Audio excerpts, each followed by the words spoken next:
1번입니다. 1번은 황동의 자연균열 방지책이 아닌 것은을 고르는 문제입니다. 일단 황동에서 이 자연균열을 방지하려면 이제 수분과의 접촉을 차단해야 되는데요. 그러기 위해서 이 재료에 아연을 도금한다든지 도료를 칠한다든지 혹은 저온 풀링을 실시하다든지 이러한 방법이 있는데요. 수은은 이제 유해 물질로서 이것을 재료에 칠하면 안 됩니다.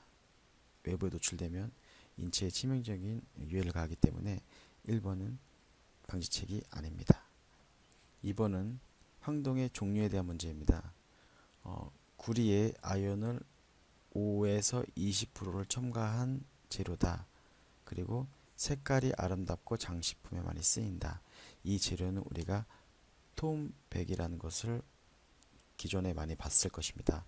이것을 쉽게 암기하는 방법으로는 5, 2, 10 근데 공이 하나 더 있으니까 이렇게 100 이렇게 암기하는 방법도 있습니다. 정답은 1번입니다. 3번입니다. 3번은 금속의 종류에 대한 문제인데요. 비중이 2.7이라는 것만 확인하면 우리가 알루미늄이라는 것을 바로 체크할 수 있습니다. 정답은 2번입니다. 4번은 내식용 알루미늄 합금이 아닌 것은 을 고르는 문제입니다. 우리가 라우탈이라는 것은 우리가 주조용 알루미늄 합금이라는 것으로 많이 봐왔기 때문에 라우탈을 바로 체크할 수 있습니다. 암기법으로는 주조용 합금으로서 라우탈이 있다. 이렇게 암기하시면 답을 쉽게 찾을 수 있습니다. 5번입니다. 5번은 주철의 성장의 원인으로 아닌 것은을 고르는 문제입니다. 주철은 흡수된 가스에 의해서도 팽창을 하고 그에 따라서 부피도 증가하게 됩니다. 그래서 이러한 특징은 우리가 알아두어야 될 사항입니다. 그래서 정답은 4번입니다. 주철은 주조용 철을 말합니다. 6번입니다. 6번은 신소재의 종류에 대한 문제인데요. 우리가 상온에서 다른 형상으로 변형을 했을 때 원래의 모양으로 돌아온다. 형상기억 합금을 바로 찾을 수 있습니다. 7번입니다. 금속의 성질에 대한 문제인데요. 물체가 변형에 견디지 못하고 파괴되는 성질로서 우리가 인성에 반대된다. 즉 버티는 성질인데 잘 버티지 못한다. 이것을 우리가 잘 깨지는 취성으로 볼 수 있습니다. 정답은 4번입니다. 자, 8번은 키의 종류에 대한 문제입니다. 축과 보스, 축과 구멍의 양쪽에 모두 키움을 파는 것은 우리가 썬크키로 볼 수 있습니다. 썬크키는 우리가 묻힘키로서 스타크래프트 하는 친구들은 썬큰을 박는다 그러죠. 그래서 묻히는 키를 정답으로 확인할 수 있습니다. 9번입니다. 9번은 수나사의 크기를 표시하는 기준이 무엇인가를 묻는 문제인데요. 즉 나사는 수나사와 앞나사가 있는데요. 수나사와 끼어지는 그러니까 이런 앞나사로 구분을 하는데요. 이렇게 끼어지겠죠. 이 나사들은 모두 수나사의 바깥지름으로 이 규격을 표시합니다. 왜냐하면 이 바깥지름이 여기에 끼어지기 때문에 이 바깥지름, 수나사의 바깥지름을 기준으로 합니다. 그래서 정답은 3번입니다. 10번입니다.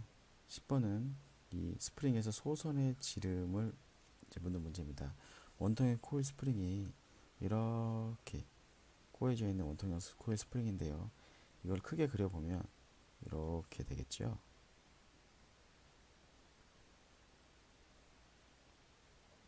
그러면 우리가 스프링의 직경은 우리가 이렇게 큰 지름은 이렇게 스프링의 직경이고요. 요 선 하나, 요거를 크게 얘를 단면을 치다 보면 이렇게 원이 되겠죠. 얘가 소선, 작은 선의 직경, 이게 소문자 D로 표시합니다.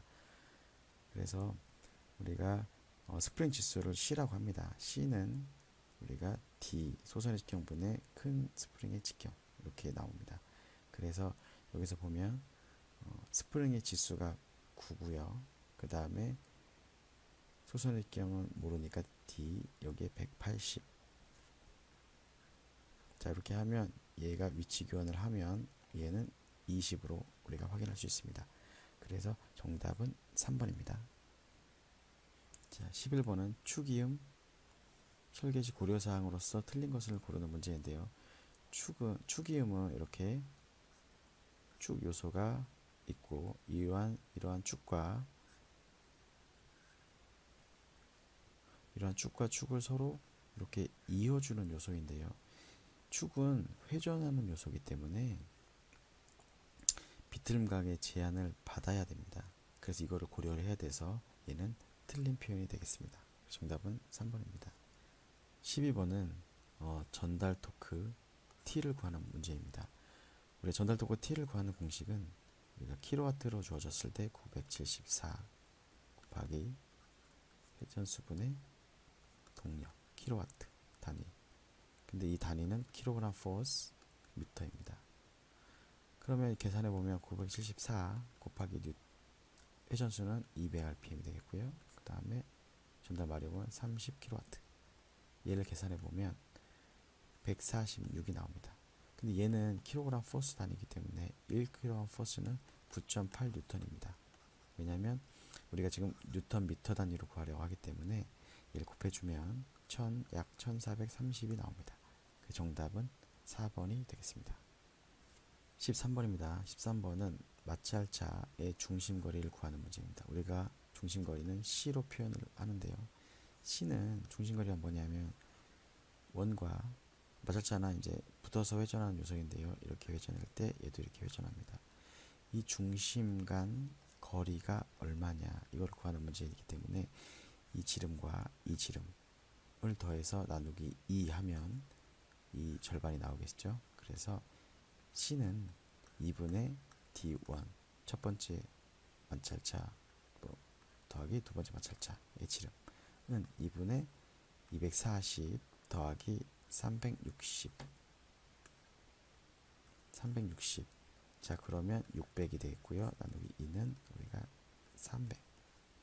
그 정답은 2번입니다. 14번입니다. 14번은 절삭유의 역할에 대한 설명입니다. 자, 절삭유는 우리가 공구 수명을 늘려주고요. 공작물의 변형을 일으키지 않게 해주고 마찰과 마모를 감소시킵니다. 그래서 가공면의 표면 조도, 표면 거치기를 향상시키는 역할을 합니다. 자, 15번은 키의 종류에 대한 문제입니다. 키 문제에 있어서 주로 많이 나오는 것이 이 스플라인 키인데요. 스플라인 키는 축에 이 사각의 턱을 만들어서 개수는 제작자의 설계하기 나름이겠죠. 이게 만들어서 큰 동력을 전달할 수 있는 거 키인데 축 방향으로 이동시킬 수 있다. 이 단어가 나오면 무조건 이 스플라인 키를 찍어주면 되겠습니다. 그 정답은 4번입니다. 다른 예로 이제 가장 큰 동력을 전달할 수 있는 게 또 시험에 많이 나오는데요. 이렇게 삼각의 턱을 만들어서 이렇게 접촉계는 접촉면의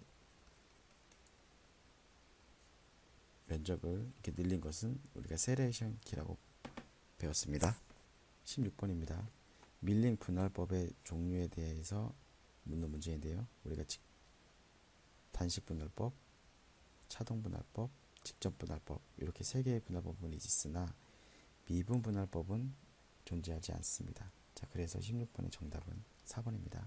17번은 번역 캘리퍼스의 최소 측정값을 묻는 문제입니다. 우리가 최소 측정값의 공식이 있는데요. 공식은 이 아들자가 몇 등분 되어 있냐 그것이 중요합니다. 아들자가 25등급이라고 되어 있고요. 이것에 어미자의 한 눈금은 우리가 0.5가 되어 있습니다. 그래서 얘를 계산해 보면 0.02가 나옵니다. 그래서 이 번역 캘리퍼스 최소 측정값은 이 번역 캘리퍼스의 최소 측정값은 0.02가 되겠습니다. 이 공식 잊지 마십시오. 최소 측정값은 아들자의 등분수의 어미자의 눈금, 한 눈금의 크기 이렇게 보면 되겠습니다. 18번입니다. 18번은 각도 측정기에 대한 문제이고요. 버니어킬리퍼스는 길이 측정기입니다. 하이트 게이지도 높이를 측정하는 일종의 길이 측정기고요.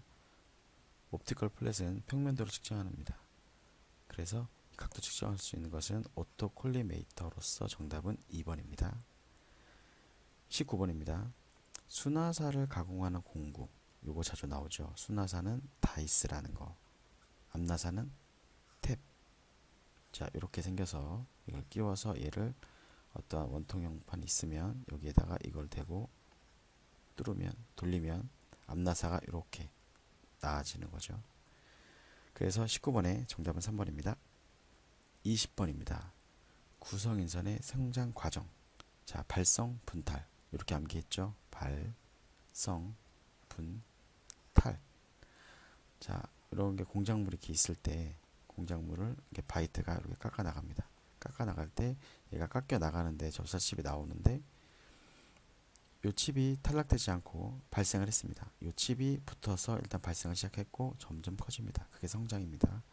성장했는데 이게 회전을 하고 얘도 저항이 되니까 얘가 분열이 일어납니다. 그래서 바이트 끝날과 같이 이게 떨어져 나가서 이게 탈락이 됩니다. 그래서 발성, 분탈.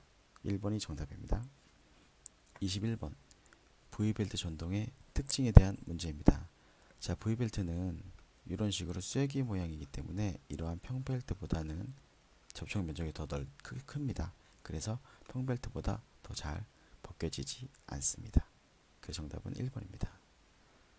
22번은 재료의 필요 강도 방법에 대한 문제인데요. 우리가 여기서 금속으로 만든 작은 덩어리를 표면에 투사한다. 이것만 봐도 우리가 쇼피닝이라는 것을 알 수 있습니다. 그 정답은 1번입니다. 23번은 연삭숫돌의 구성 3요소. 자, 연삭숫돌은 숫돌 입자가 있겠고요. 그 다음에 기공, 그 다음에 결합제. 숫돌 입자를 결합제로서 결합해 놓으면 우리가 이렇게 입자들이 붙겠죠. 이 사이에는 기공이 있어요. 그래서 전체적으로 숫돌 모양이 나옵니다. 절삭유는 포함되지 않습니다. 정답은 3번입니다. 자, 호닝 작업의 특징으로서 알맞지 않은 것을 고르는 문제인데요. 호닝은 정밀 절삭 방법이기 때문에 절삭 칩을 작게 미량으로서 절삭을 하고 커터에 의한 가공은 절삭 칩 양이 크기 때문에 절삭 능률이 호닝 작업보다 더 좋습니다. 그래서 요거 4번은 틀린 표현이 되겠습니다. 자, 25번. CNC 선반 프로그램에서 각 코드 5가지 주요 코드를 묻는 문제입니다. 자, 여기서 T는 툴로서 공구를 교체할 때 사용하는 지령입니다. 그 정답은 2번입니다.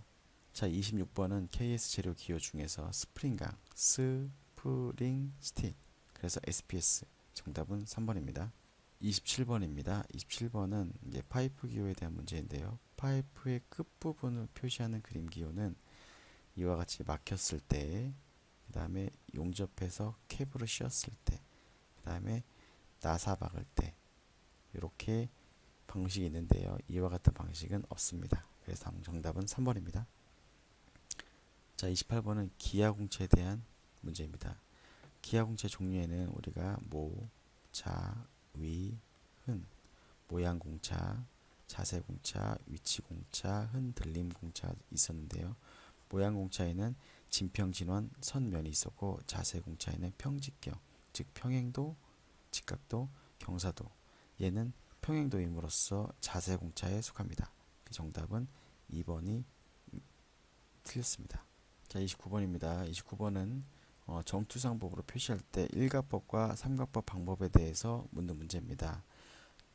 정면도를 기준으로 할 때 관계없이 이 두 가지의 방법과 관계없이 항상 위치가 같은 거.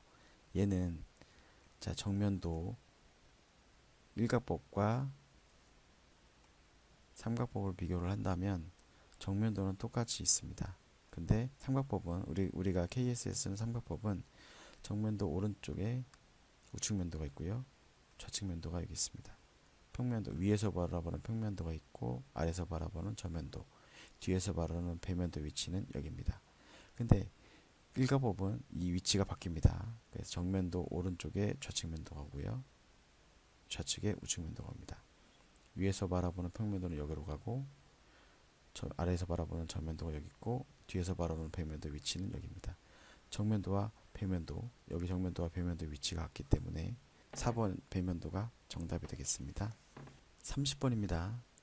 평행키에서 나사용 구멍이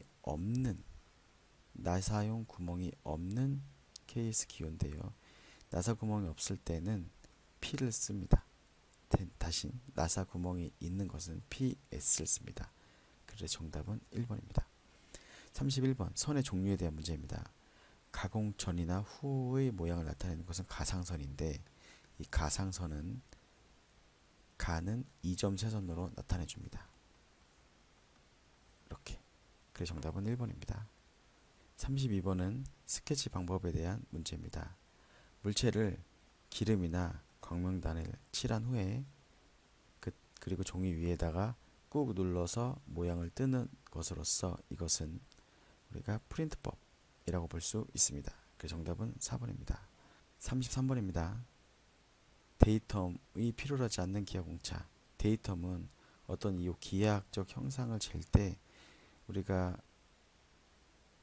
요 수직의 직각도를 구할 때 기준할 면이 뭐냐, 어떤 면을 기준으로 이걸 측정할 거냐 하는데 이 측정 기준면을 우리가 데이텀이라고 합니다. 그래서 이렇게 이런 데이텀 표시를 한 이유가 얘의 직각도를 측정할 때 얘의 면을 기준으로 측정해라 라는 것이 우리가 데이텀입니다. 근데 기하공차 종류 중에서 데이텀이 필요하지 않는 것은 모양공차, 자세공차, 위치공차, 흔들림공차 중에서 이것입니다. 모양공차. 모양공차에 속하는 것은 진평, 진직도, 평면도, 진원도, 원통도, 선의 윤곽도, 면의 윤곽도 이 중에서 하나입니다. 그래서 이 중에서 하나인 진원도인 4번이 정답입니다. 34번은 표면 기호, 줄무늬 반영 기호에 대한 문제인데요. 가에 들어갈 말. 여기에 보면은 여기에 X차형으로 보이시죠? 그래서 34번의 정답은 쉽게 4번이라는 것을 알 수 있습니다. 35번입니다. 시험에 자주 나오는 문제입니다. 영구적인 이면 판재. 영구적인 이면 판재는 우리가 M 이렇게 판단할 수 있고요. 제거 가능한 이면 판재도 종종 시험에 나옵니다. MR 기억해 두시기 바랍니다. 36번입니다. 36번은 스프링 제도에 대해서 틀린 것을 고르는 문제입니다. 자, 여기서 스프링의 종류의 모양을 간략하게 그릴 때에는 이 중심선을 어떻게 그리냐면요, 굵은 실선으로 그려야 합니다. 자, 요거 기억해 두시면 되겠습니다. 스프링 재료의 중심선은 간략히 그릴 때 굵은 실선으로 그린다 입니다. 자, 37번은 제거 가공 기호에 대한 문제입니다. 재료 표면을 현미경으로 보면 이런 식으로 울퉁불퉁합니다. 이때 제거 가공 기호를 딱 씌워주면 여기서 얘를 크게 보면은 이런 식으로 볼 겁니다. 그럼 여기서 동그랗게 씌우면 얘는 현재 상태, 즉 그대로 둬라, 제거 가공을 하지 말아라는 뜻이고요. 여기서 이렇게 가공을 했다 치면 이렇게 되겠죠. 제거 가공을 해랍니다. 근데 이것도 아니고 이것도 아닌 경우 이거는 제거 가공을 하든 하지 않든 상관 안 하겠다는 뜻입니다. 그럼 여기서 그대로 두어라라는 지시가 있기 때문에 정답은 1번입니다.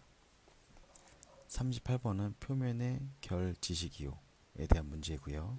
자, 여기서 여기 C 이 값은 우리가 컷오프 값을 뜻합니다. 그렇기 때문에 가공 여유로 있는 요 2번이 틀린 표현이 되겠습니다. 자, 39번은 단면도에 대한 문제입니다. 자, 여기서 키워드는 이겁니다. 물체를 4분의 1 절단했다. 4분의 1 절단한 것은 우리가 이런 물체가 있을 때 기본적으로는 이렇게 한 번에 반을 치는 것을 우리가 전단면도라고 합니다. 근데 그래서 이게 2분의 1이 됐는데 여기에 한 번을 더 치면 4분의 1이 치겠죠. 그래서 4분의 1을 절단했다는 것은 우리가 한쪽 단면도를 뜻합니다. 그래서 정답은 2번입니다. 40번 선의 종류에 대한 문제입니다. 자, 선의 종류에서 우리가 외형선은 굵은 실선으로 나타내고요. 중심선은 가는 일점세선으로 나타냅니다. 치수 보조선은 가는 실선으로 나타내고요. 그러나 이 지시선은 가는 실선으로 표시하며 정답이 잘 연결되어 있습니다. 자, 굵은 실선은 이렇게 굵은 실선이고요. 가는 실선은 굵기가 가늘고 이렇게 이런 식으로 표현이 됩니다. 그리고 요 가는 실선은 이렇게 가늘겠죠.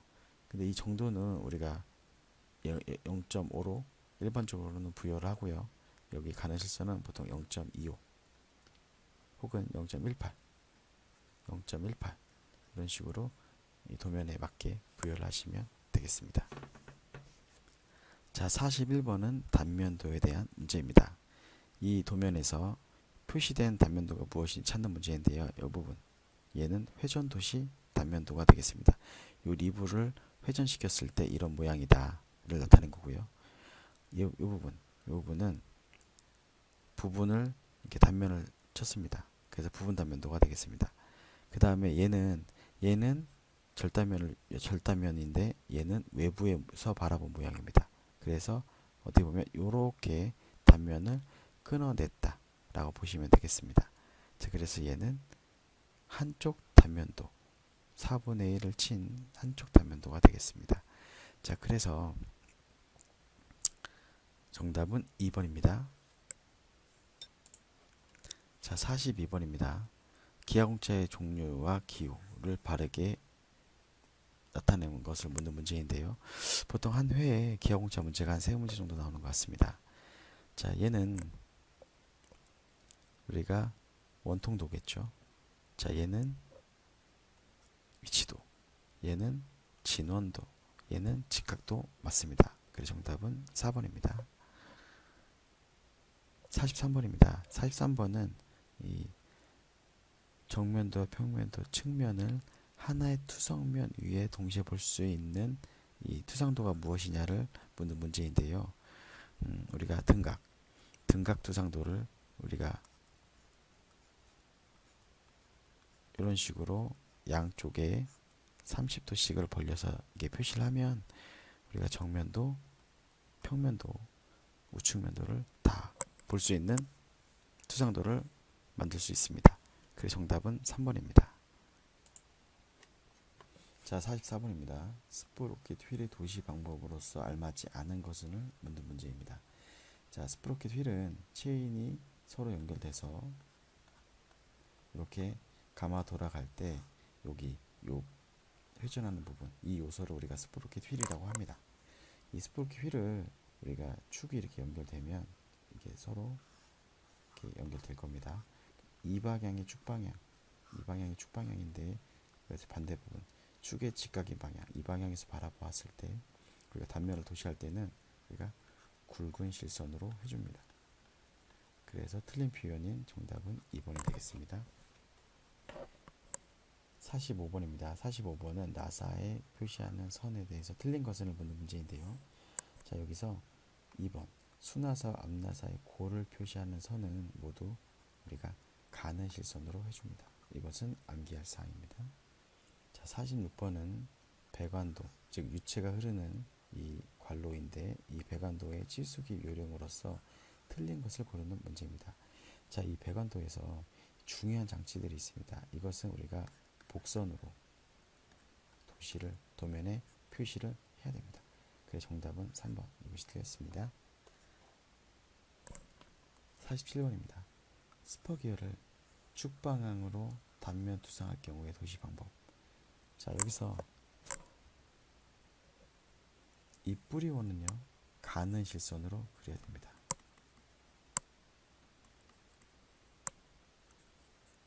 자, 우리가 암기해야 될 사항이 기어를 그릴 때 이 뿌리원은 가는 실선으로 그립니다. 그 다음에 피치원은 가는 1.3선으로 그립니다. 그 다음에 맨 끝은 굵은 실선으로 그립니다. 자, 그럼 이것을 생각해 보면 가늘고 굵고 아래부터 끝으로 갈수록 굵어진다, 이렇게 이해하시면 정답을 쉽게 찾을 수 있습니다. 정답은 3번입니다. 48번입니다. 축을 제도하는 방법인데요. 여기서 틀린 것을 고르는 문제입니다. 자, 여기서 이 표현이 제일 자주 나옵니다. 축은 우리가 이렇게 깁니다.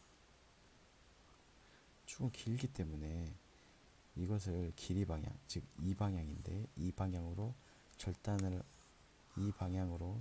하면 단면을 치면 이렇게 되겠죠. 그래서 단면을 치는 의미가 없습니다. 따라서 축은 길이 방향으로 절단해서 단면을 표시하지 않습니다. 그 정답은 2번입니다. 49번입니다. 코일 스프링의 도면의 표시 방법에 대해서 맞는 것을 고르는 문제입니다. 자, 특별한 단서가 없는 한 모두 오른쪽 감기로 하셔야 되고요. 그 다음에 스프링은 원칙적으로 하중이 걸리지 않는 무하중의 상태로 그립니다. 그 다음에 스프링의 중간 부분을 생략할 때에는 안, 박, 지름을 모두 가는 2점, 3점으로 그려야 합니다. 따라서 중심선을 붉은 실선으로 그린 2번이 올바른 표현이 되겠습니다. 50번입니다. 50번은 끼워 맞춤 요소에서 그 기입 방법, 치수 기입 방법에서 알맞지 않은 것은 고르는 문제입니다. 자, 이렇게 끼워 맞춤 이제 치수 기입은 대문자, 즉 대구, 축소, 대문자는 구멍, 소문자는 축을 나타냅니다. 얘가 구멍, 얘가 축입니다. 자, 그러면 대문자가 좌측, 대문자가 위, 그 다음에 여기서 아래치수가 아래, 큰 치수가 위에 나타납니다. 그리고 여기도 마찬가지로 구멍이 위로, 축이 아래로 내려와야 됩니다. 그래서 틀린 표현은 3번이 되겠습니다. 51번입니다. 치수 기입 원칙으로서 알맞지 않은 것은, 자, 여기서 1번 치수 기입은 되도록 주 투성도에 집중해서 그리는 것이 맞고요. 치수는 가능한 중복해서 기입을 하면 안 됩니다. 이가 정답이 되겠네요. 관련된 치수는 한 곳에 모아서 기입해야 됩니다. 그 다음에 치수와 함께 특별한 제작 요구를 기입할 수 있습니다. 자, 개별 주소로서 쓸 수 있습니다. 그 정답은 2번입니다. 자, 52번입니다. 길이가 50mm인 축을 5대1로 그렸다. 여기 뒤에 있는 게 실제 크기인데요. 실제가 1인데 도면에서 5로 그렸답니다. 즉, 더 크게 그렸다는 거죠. 5배. 그러면 5 곱하면 250. 그래서 52번의 답은 2번이라는 것을 알 수 있습니다. 자, 53번입니다. 53번은 입체도를 파악하는 문제인데요. 여기 도면을 보고 입체도를 파악하기는 쉽지 않습니다. 자, 그러면 살펴볼 때 여기가 정면도입니다. 정면에서 바라봤을 때 여기가 실선이라는 것은 여기에서 얘가 얘보다 낮다는 것입니다. 그걸 뜻하는 거고요. 자, 여기서는 이제 높낮이를 알 수는 없으나 여기서 점선이라는 것은 여기서는 정면도에서는 보이지 않는데 이 뒷부분이 여기 더 낮다는, 여기에 경계선이 있다는 것입니다. 더 낮아서 이런 식으로 그 표현이 이렇게 돼 있죠. 자, 그러면 여기에서 우측면도 바라봤을 때 여기서 바라보니까 여기서는 높고 여기서는 낮고, 그러면 이 부분은 안 보이 여기서 바라볼 때는 안 보이기 때문에 점선 표시가 되어야 합니다. 그렇기 때문에 정답은 1번이 됩니다. 입체도를 잘 살펴보시면 우리가 다음에 문제 풀 때도 잘 유추할 수 있는 능력을 기를 수 있습니다. 자, 54번은 도면을 해석하는 문제입니다. 지름이 3mm 인 구멍의 수는 모두 몇 개인가를 찾는 문제인데요. 여기 보시면 이 구멍의 지시가 이렇게 되어 있습니다. 파이가 3인 것이 38개 있다 는 것을 의미합니다. 그래서 54번은 정답이 4번임을 쉽게 찾을 수 있습니다. 55번입니다. 55번은 KS 용접 기호에 대한 설명입니다. 여기서 요것은 I형 맞대기 용접입니다. I형 맞대기 용접, 이렇게 두 개가 있네요. 자, 여기에서 화살표 쪽이냐 반대쪽이냐는 이거를 보고 알 수 있습니다. 얘가 실선 위에 있으면 화살표 쪽 용접을 하라는 뜻입니다. 정답은 1번이고요. 반대로 이렇게 있을 때 여기에 이렇게 있다. 그러면 화살표에 반대 방향에 용접을 하라는 뜻입니다. 정답은 1번입니다. 56번은 파이프 이음의 명칭과 그 도면 표시 기호에 대해서 맞지 않는 것을 뜻합니다. 자, 칼라와 플랜지, 마켓, 소켓은 전부 다 맞습니다. 그러나 유니온은 우리가 이런 식으로 표현을 해줘야 되기 때문에 틀리게 되겠습니다. 자, 57번입니다.